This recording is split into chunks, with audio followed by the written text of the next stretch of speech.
Caraca, já começou. Meu Deus do céu. Nossa, ele acertou. É, mas deu uma bucadinha, né, velho? Será que ele vai acertar essa bola? Ele acertou essa bola! É o dano dos dois, né, velho? Meu amigo, o dano do Williams e dele foram insanos. Gente, o Williams não para de tomar dano, é uma máquina de tomar dano, velho. What?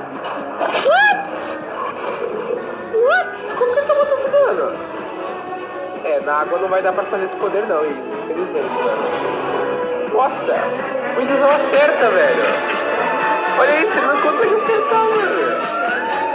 Acho que o Harbringer só ganhou, pessoal, porque ele voa, né? Aí os lobos que não voam, que também não é aquático, acho que perde. A gente podia testar o Leviathan contra o Palmeiras, né? Contra a Cornélia, seria maneiro. Nossa, mas já era também. Vai ter que entrar na segunda fase, pessoal, o Leviathan. O Leviathan não vai aguentar não, tem que entrar na segunda fase.